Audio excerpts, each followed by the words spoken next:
एक छोटे से शहर में एक बिल्ली पिता अपने नन्हे बेटे के साथ रहता था। उसकी पत्नी कई साल पहले चल बसी थी। अब वो अकेले ही अपने बेटे की परवरिश कर रहा था।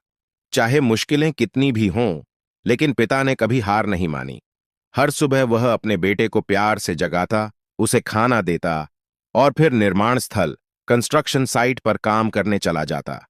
वह दिन भर मेहनत करता ताकि उसके बेटे को भूखा न रहना पड़े। एक दिन जाते समय उसने अपने बेटे से कहा, बेटा, आज घर पर ही रहना, मैं थोड़ी देर में लौट आऊंगा। लेकिन नियति को कुछ और ही मंजूर था। काम करते वक्त उसका पैर फिसल गया और वह ऊंचाई से गिर पड़ा। वहीं पर उसकी मौत हो गई। शाम को जब बेटे को इंतजार करते करते पिता नहीं लौटा, तब कुछ लोगों ने आकर बताया कि उसका पिता अब इस दुनिया में नहीं रहा। यह सुनकर बेटा टूट गया। उसका सहारा, उसका सब कुछ चला गया था। ना कोई रिश्तेदार था, ना बचत का कोई सहारा। भूख से तड़पता बेटा कूड़े से खाना ढूंढकर खाने लगा। लेकिन उसने हार नहीं मानी। वो छोटे मोटे काम करने लगा।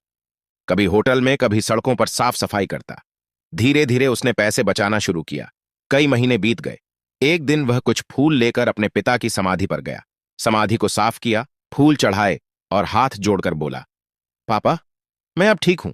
मैंने अपने आप को संभाल लिया है। लेकिन आपकी बहुत याद आती है। उसकी आंखों से आंसू बह रहे थे, लेकिन चेहरे पर आत्मविश्वास था।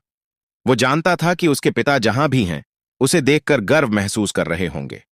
सीख: पिता का प्यार अमूल्य होता है।